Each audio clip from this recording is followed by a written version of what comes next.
Bonjour à toutes et à tous et bienvenue sur Québec Test. Aujourd'hui, je vais vous montrer une astuce qui va être extrêmement intéressante pour tous ceux qui souhaitent travailler sur les réseaux sociaux, mais avec plusieurs comptes en même temps. D'habitude, supposons que vous avez un compte personnel puis un compte professionnel, puis vous voulez connecter sur Facebook, sur WhatsApp ou Messenger, vous serez obligé de vous déconnecter de votre ancien compte pour pouvoir se reconnecter avec un nouveau. Mais avec cette astuce que vous allez apprendre aujourd'hui, vous allez tout simplement pouvoir dupliquer vos applications pour pouvoir les utiliser avec deux comptes différents sans forcément se déconnecter de n'importe quel compte. Aucune application ne sera nécessaire dans cette opération-là, on va tout simplement travailler au niveau des paramètres. Il s'agit tout simplement d'une option qui existe dans les paramètres de votre système Android. Ici en l'occurrence, j'utilise un Samsung Galaxy A32, la version 5G, que j'ai déjà eu d'ailleurs l'occasion de tester sur cette chaîne-là, et vous retrouverez tout simplement le lien ici pour tous ceux qui sont intéressés. Mais j'ai déjà essayé aussi cette option-là, que je vous montrerai aujourd'hui, sur d'autres téléphones Android 11 et même sur le Android 10, et ça fonctionne super bien. Alors, pour commencer, la première chose à faire, c'est tout simplement de glisser votre écran vers le bas pour trouver les boutons de paramètres. Et en ouvrant ces derniers, vous descendez plus bas pour chercher l'option des fonctions avancées. Je vais continuer tout simplement à descendre un peu plus bas pour chercher l'option qui m'intéresse en particulier, à savoir l'option double messagerie. Sur ce smartphone, comme vous pouvez le constater, j'ai trois applications installées pour la messagerie, à savoir Facebook, WhatsApp et Messenger. C'est pour cela que vous les retrouvez ici. Par contre, si jamais vous avez plus d'applications de messagerie comme Skype ou Line ou autres applications, vous allez les retrouver ici aussi. Et l'inverse aussi est vrai, si vous avez moins d'applications ou pas d'applications tout simplement, c'est normal que cette liste soit réduite ou complètement vide. Il suffit tout simplement dans ce cas-ci de faire un tour sur le Play Store de Google pour les installer. Vous constatez aussi que j'ai une option qui permet d'utiliser des contacts différents pour chaque compte. C'est une option très utile pour ceux qui possèdent une version internationale de téléphone Samsung, qui sont capables de supporter jusqu'à 2 cartes SIM différentes. Mais ce n'est pas mon cas dans ce téléphone, c'est pour cela que je vais ignorer cette option. Alors, je vais commencer par activer la première application disponible sur ma liste, à savoir WhatsApp.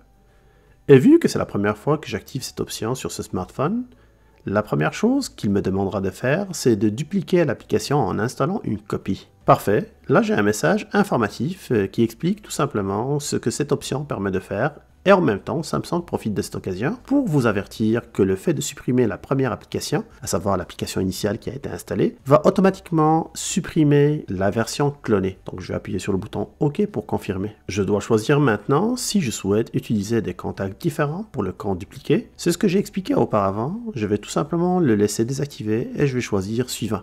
Un petit rappel explique que mes contacts seront partagés entre les deux applications. Ça ne me dérange pas vu que c'est juste un test, je vais tout simplement confirmer le tout. Puis quelques moments pour finaliser le tout, et voilà, le tour est joué. Bon voilà, je vais profiter de l'occasion pour dupliquer les deux autres applications, à savoir Facebook et aussi l'application Messenger. Mais cette fois-ci, ça va prendre beaucoup moins de temps que ce que j'avais fait dans l'application initiale. Quelques secondes vont suffire, j'ai pas besoin de répondre aux mêmes questions.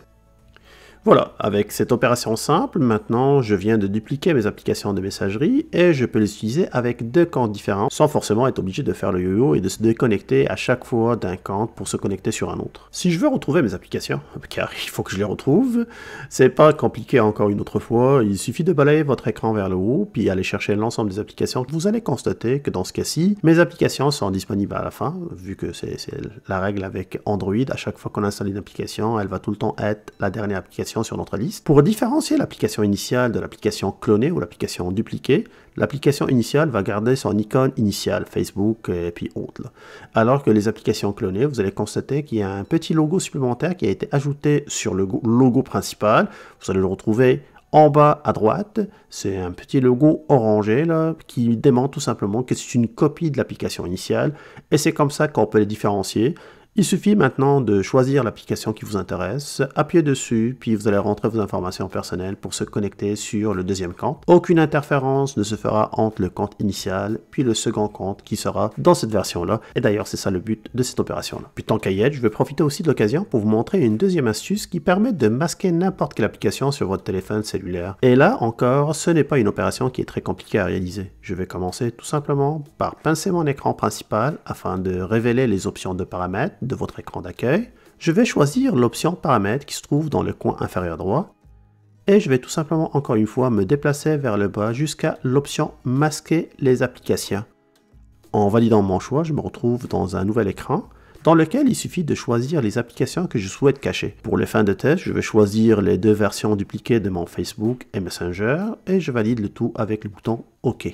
Et là encore, comme vous le constatez, ces deux applications, ils ont disparu de ma liste des applications alors que la copie de WhatsApp est toujours disponible car je ne l'ai pas touchée. Maintenant, si jamais vous voulez ouvrir les applications que vous avez masquées, vous avez deux choix. Le premier choix consiste tout simplement à taper le nom de l'application masquée dans la barre de recherche, comme ceci.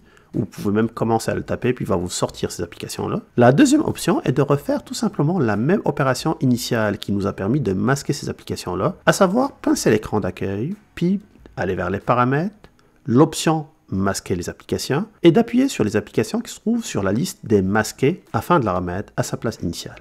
Et voilà, je viens de faire le tour avec ces deux options ou ces deux astuces qui peuvent être fort utiles pour toute personne qui utilise les réseaux sociaux ou tout simplement qui souhaite avoir deux comptes de messagerie, genre messagerie professionnelle et messagerie personnelle. Encore une fois, je suis très heureux de lire vos commentaires, donc n'hésitez pas de pouvoir me laisser vos commentaires, vos questions, puis je me ferai plaisir de les lire et de vous répondre. Si vous avez apprécié cette vidéo-là, ça me ferait grand plaisir que vous appuyiez sur le bouton abonnez-vous, puis à partir de là, n'oubliez pas aussi d'appuyer sur la petite cloche afin de rester à l'affût de l'ensemble des vidéos que je sors d'une manière qui est très régulière. N'hésitez pas aussi d'appuyer sur le petit pouce bleu pour liker cette vidéo-là. Ça va permettre à d'autres mondes de regarder ce contenu et ça va me permettre aussi de pouvoir sortir plus de contenu intéressant. Encore une fois, un grand merci à toutes et à tous. Puis on se retrouve très bientôt dans une autre vidéo. À plus!